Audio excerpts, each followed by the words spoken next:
Na verdade, dentro da atividade ministerial e até mesmo no exercício da vida cristã, dá para fazer um diagnóstico da expressão comportamental de muitas pessoas. E esse diagnóstico é desagradável, porque todas as atitudes, as expressões, as práticas dessas pessoas, elas expressam uma ideia de prática de feitiçaria. Parece alarmante, chocante, traumático falar de prática de feitiçaria dentro da casa de Deus. Mas é justamente as reproduções comportamentais que estão sendo expressas.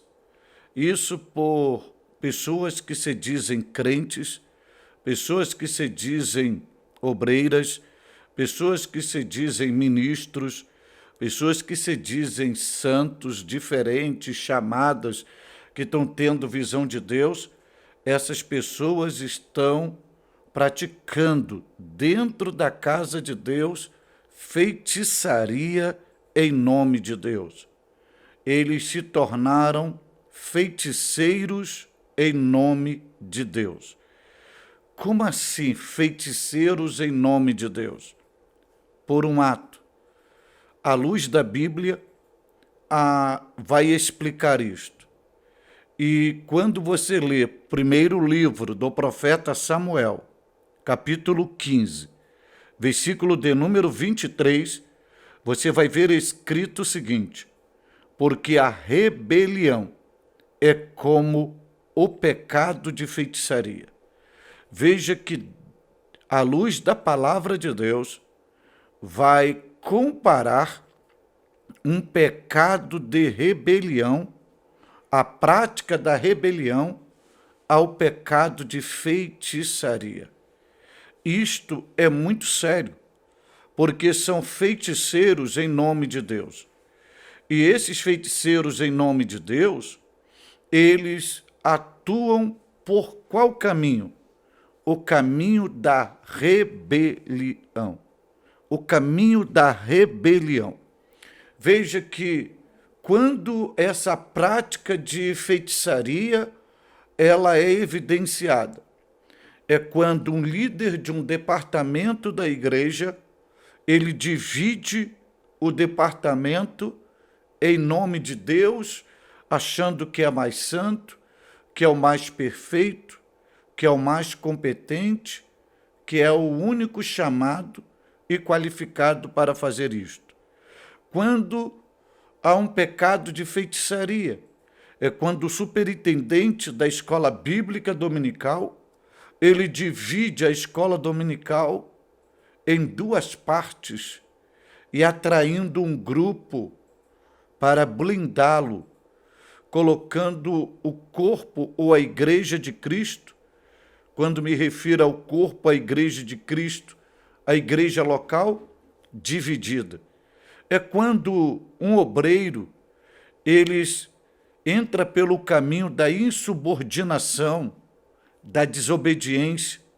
Não só o obreiro, mas também qualquer crente que não quer se submeter a uma liderança, a uma autoridade espiritual, está sendo pastoreado, viver debaixo de uma bênção sacerdotal e pastoral, e ele acaba rebelando-se contra esta liderança, contra esta igreja.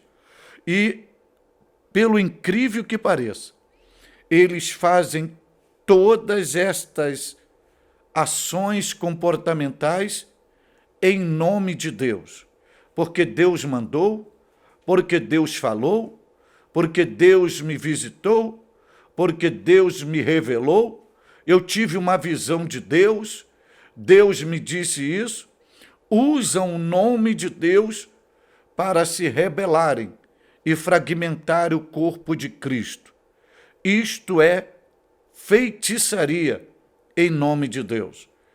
e também pessoas que Deus começa a usá-la, começa a aumentar a intensidade da graça, e ela começa como uma ovelhinha, com aparência de humilde, e vai absorvendo a credibilidade, o carisma do povo, e daqui a pouco está jogando o rebanho contra o líder, está dividindo a igreja e está levando um grupo para montar um ministério, uma igreja, tudo em nome de Deus. Deus mandou, Deus falou, Deus orientou, Deus confirmou. Como pode usar o nome de Deus num processo de divisão? Se a ação divina, a essência divina é a unidade e não a divisão. Jesus vai dizer que uma casa dividida ela não subsiste.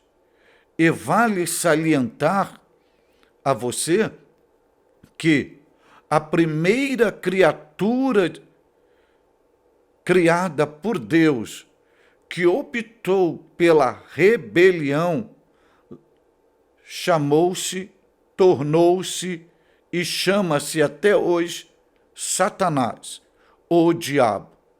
O primeiro corpo a ser dividido foi o corpo angelical.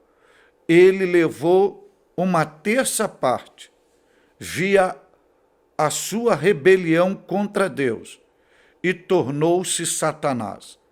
É perigoso, isso é tão grave, porque todos os feiticeiros, em nome de Deus, ele exala a halitose de Satanás. É porque ele está envenenado pelo diabo. Porque Deus não chamou a gente para ser um feiticeiro em nome dele, fazendo rebelião.